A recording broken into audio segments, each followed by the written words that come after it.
السلام علیکم دوستو، قومی ٹیم کے آل راؤنڈر عماد وسیم جنہوں نے 3 روز قبل انٹرنیشنل کرکٹ سے ریٹائرمنٹ لے لی تھی، تو ان کی اہمیت جو کہ پی سی بی کے سابقہ سیٹ اپ کو تو نظر نہیں آئی تھی اور انہیں ورلڈ کپ کا حصہ نہیں بنایا گیا تھا، اور اس سب میں مرکزی کردار کیپٹن بابر اعظم تھے، اور عماد وسیم کو ورلڈ کپ میں شامل نہ کرنے کا عماد وسیم سے زیادہ نقصان بھی کیپٹن بابر اعظم صاحب کو ہی برداشت کرنا پڑا ہے، اور انہوں نے اپنے دوست یار جو ٹیم میں سلیکٹ کروائے تھے ان کی خراب پرفارمنس کی وجہ سے ٹیم سیمی فائنل میں کوالیفائی نہیں کر سکی، جس کے بعد بابر اعظم کو خمیازہ بھگتنا پڑا اور انہیں تینوں فارمیٹ سے اپنی کپتانی سے ہاتھ دھونے پڑے۔ تو اگر وہ عماد وسیم کو لے جاتے اور انہیں ٹیم کا حصہ بناتے تو شاید رزلٹ کچھ مختلف ہوتے، مگر ان کو سلیکٹ نہ کروانا شاید بابر اعظم کی سب سے بڑی غلطی تھی۔ دوستو، کچھ پلیئرز ایسے ہوتے ہیں جن کے جانے پر فینز خوش ہوتے ہیں اور سابق کرکٹرز بھی،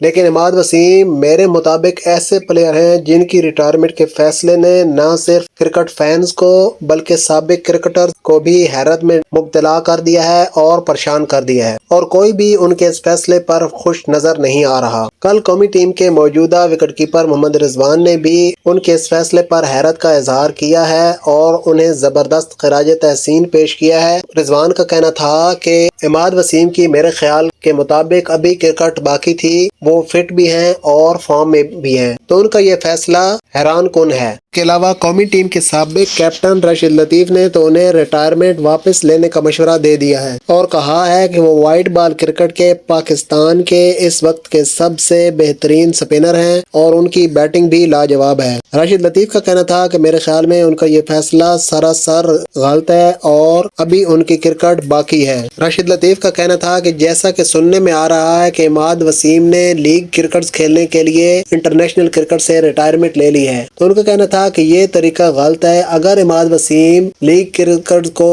ترجیح دینا چاہتے ہیں اور لیگ کرکٹ کھیلنا چاہتے ہیں تو اس کے لیے وہ سینٹرل کانٹریکٹ کو چھوڑ دیں، نہ کہ انٹرنیشنل کرکٹ سے ریٹائرمنٹ لے لیں، تو وہ سینٹرل کانٹریکٹ کو چھوڑ کر لیگ کرکٹ کھیلیں، اور ملک کو ان کی ضرورت ہے، اس لیے انہیں ریٹائرمنٹ واپس لے کر ابھی پاکستان کی نمائندگی کرنی چاہیے۔ انہوں نے قومی ٹیم کے ڈائریکٹر محمد حفیظ اور سلیکٹر وہاب ریاض پر بھی زور دیا ہے اور کہا ہے کہ وہ کوشش کریں عماد وسیم کو منانے کی کہ وہ ریٹائرمنٹ واپس لیں اور 2024 ورلڈ کپ میں پاکستان کی نمائندگی کریں۔ تو دوستو، یہ تھی آج کی ویڈیو، امید کرتا ہوں آپ کو پسند آئی ہوگی۔ اگر پسند آئی ہے تو ویڈیو کو لائک، شیئر اور کامنٹ کریں۔ ملتے ہیں اگلی ویڈیو میں، تب تک کے لیے اللہ حافظ۔